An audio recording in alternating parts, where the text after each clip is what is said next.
made those slides, they were from the last session, and now they're not here anymore. Okay.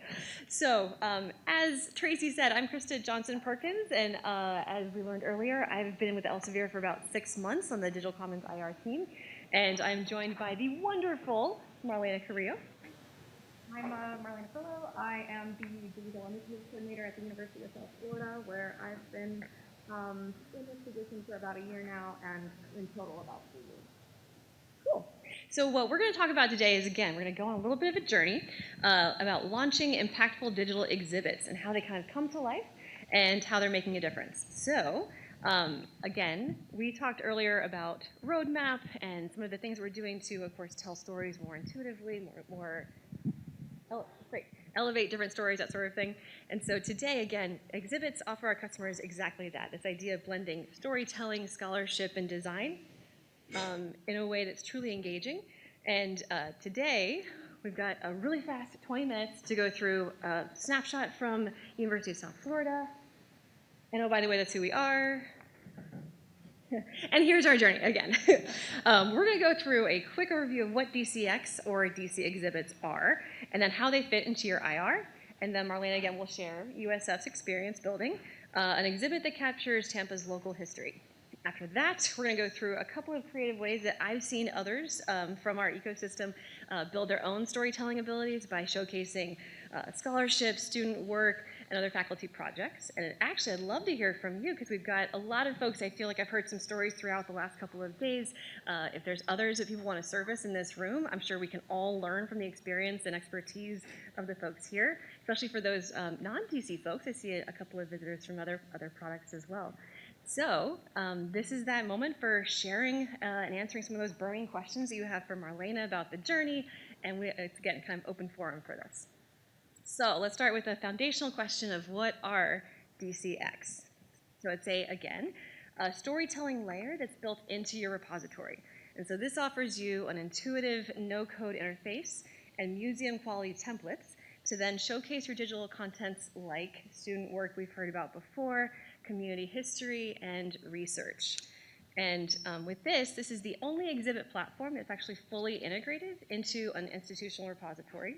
And this allows you to streamline your workflows and make, hopefully, all of our life, with asset management and whatnot, all comprised into one place and a lot more intuitive and easy to use.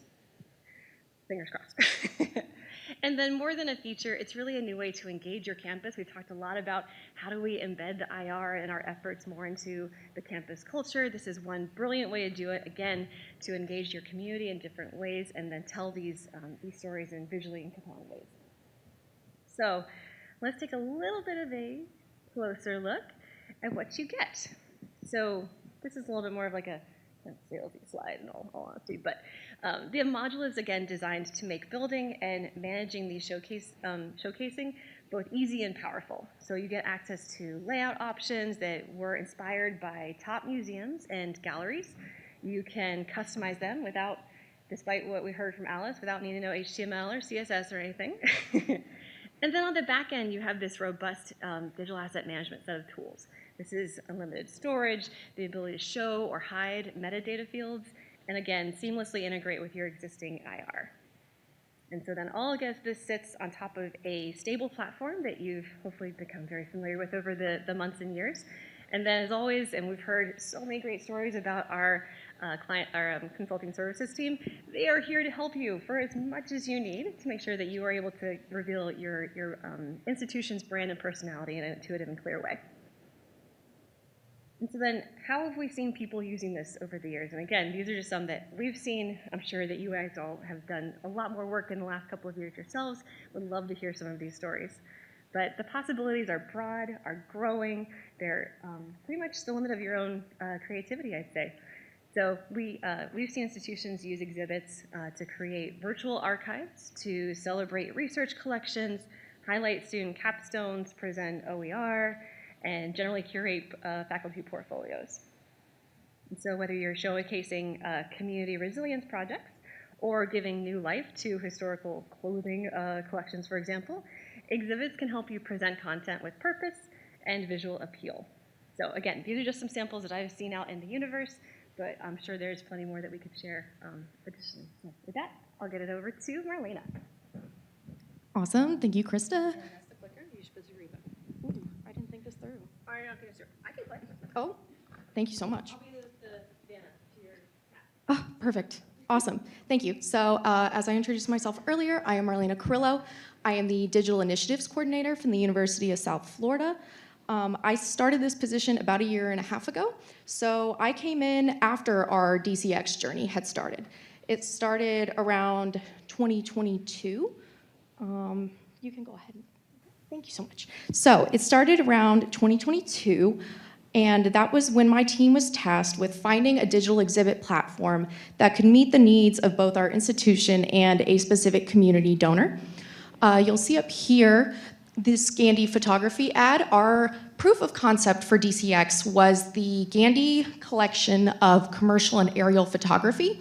It's a collection of about 125,000 photo negatives that we digitized. We had outsourced and digitized, and we were able to do this with the help of a community donor who was a photographer and an author, and he wanted to write a book about Tampa history through photos. So he had a very specific vision for how this collection would be browsed online, and this included thumbnails. If you are not familiar with Digital Commons, if you are doing a search, photo thumbnails are unfortunately not a thing. So he asked us, is there a platform where we can look at all 125,000 of these photos and have a thumbnail? And we said, not really. So, thus, we were able to start testing with Digital Commons exhibits. Sorry, I've had so much cold brew, so I'm gonna set this down. Awesome. So, our 125,000 photos, we started a fundraising initiative with the help of this donor to get them digitized. And once we had all that done, we were like, okay, so how do we look at them? So, sorry. So DCX offered a direct import process for those photos. And we decided, yes, this is going to be a great platform for this particular collection. So in 2023, we started our fundraising. We raised over $41,000 in funds, and we decided to split the collection into 5 main categories to help us view them better. Sorry, go ahead. Perfect, thank you, thank you. Awesome, you can go ahead, keep going. Awesome, so this first picture here, you can see what our search looks like in Digital Commons exhibits. And we learned that it actually had this unexpected bonus that when you search, it actually brings up more relevant results than in Digital Commons. Not sure exactly what the math is on that, but you could search for a word like pirate, and it would bring up pictures of people in pirate costumes, even if the word pirate wasn't in the metadata.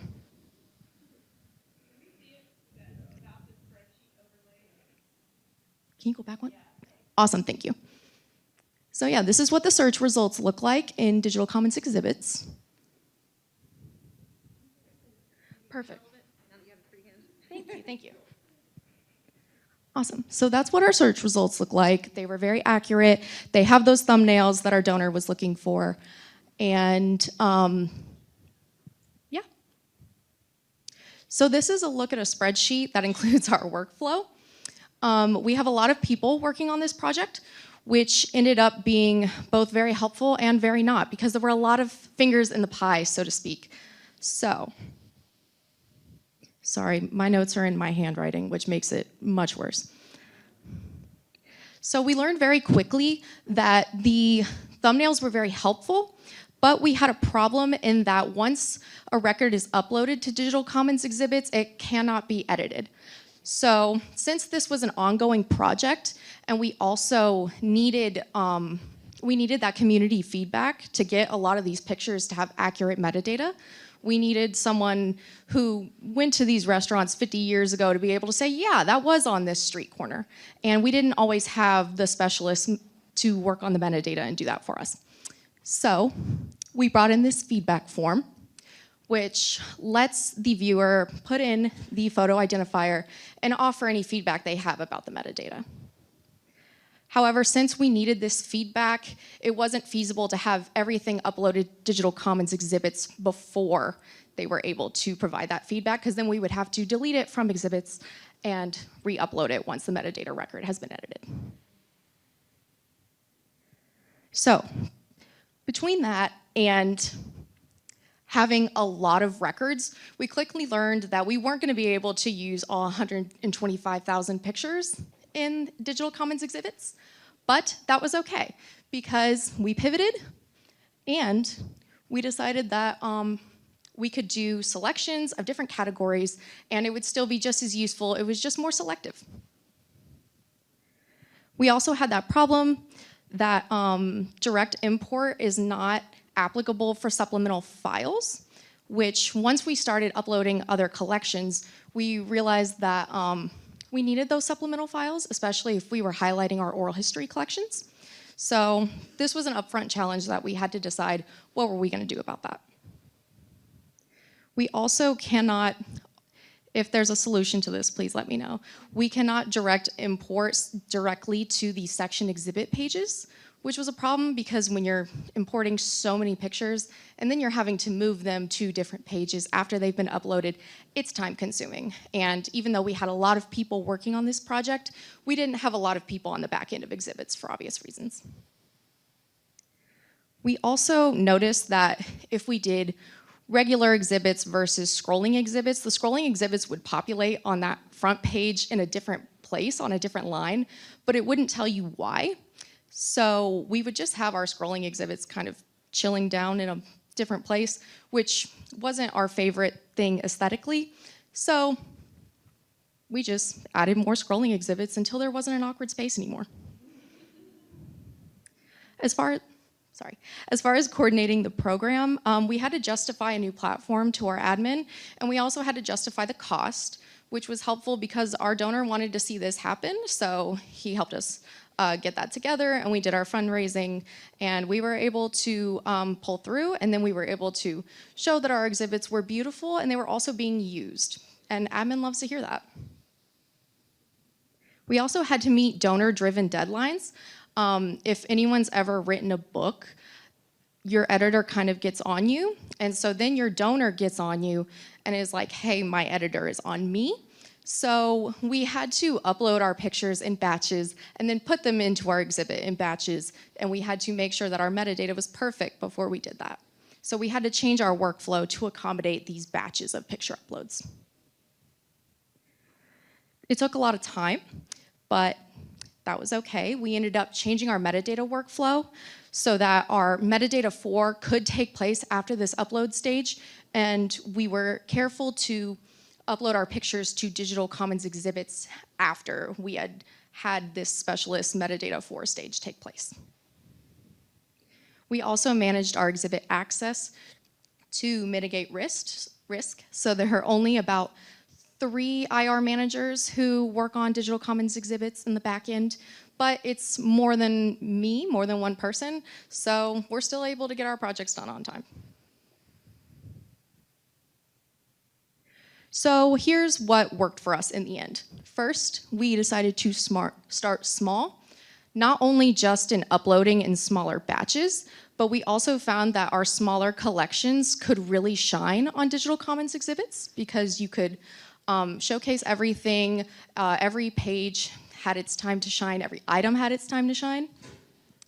And we were able to choose these strategically so that everything was featured on our front page as it belonged. Finish first, we made sure we edited our workflow to make sure that every record had been looked at by multiple pairs of eyes before it was uploaded, and thus, once something was put into Digital Commons exhibits, we didn't have to worry so much about taking it down to revise it before uploading again. And in doubt, link out. For our supplemental files, we realized that we could hyperlink and then use the link to the download button on our Digital Commons record page so that we would still be getting our stats for our dashboard, but people could still download the supplemental files from the exhibits page. So here are some places where it excelled. Showing our non-traditional file types, like our oral history collections. We were able to use those audio files and hyperlink the supplemental files and any pictures, etc. below it. It's also very helpful for book galleries and PDFs because you have this big, beautiful PDF viewer and the metadata side by side. And digital exhibits are better than physical exhibits because you can sit there and read as long as you want and no one's waiting for you to move.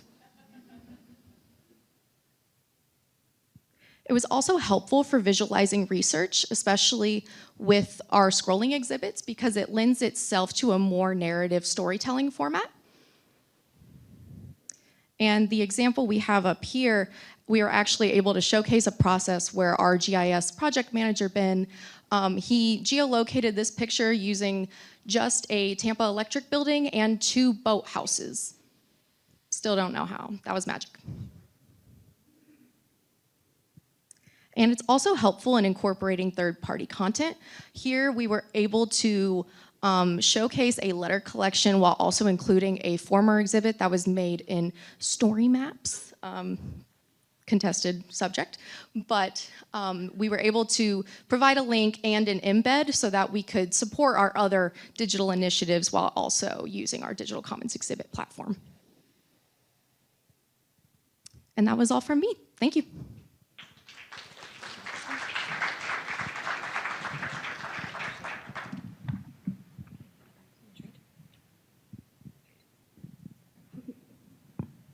Thank you, Marlena. And then so to wrap up in the last few minutes that we have, just want to showcase a couple of other things that we've seen other providers create as well. So in this one, we see that University of Mississippi created this beautiful experience of showcasing student work. We've talked a little bit about like ETDs, other sorts of community, like social, like Greek life, and that sort of thing, other groups we've been in today. And this is another a great example of how to create that, that student-driven content as well. At Kenyon College, the art history department created this online catalog of over 1,400 objects from antiquity to today. And this is a living collection, actually, that students and faculty continuously build and use as a teaching tool, which I thought was super cool. And this is, again, the idea of that sustained collection that is exactly what Exhibits was designed to support. And again, this, like, they've done some creative design choices, again, to make sure that you can actually see, you know, not just the point in time, but that it evolves as well. And then this last one is from University of New Hampshire that used the gallery view template in a striking way to present their Irma G. Bowen historic clothing collection, which I realize the Little Red Riding Hood situation might be a little apropos in today's climate, but it's cool. Regardless, the exhibit blends this high-resolution visuals with clean metadata in a way that's both elegant as well as inviting. So again, a great reminder that with the right template and the right story to tell, you can really make the story shine, that is. And so that is actually our presentation.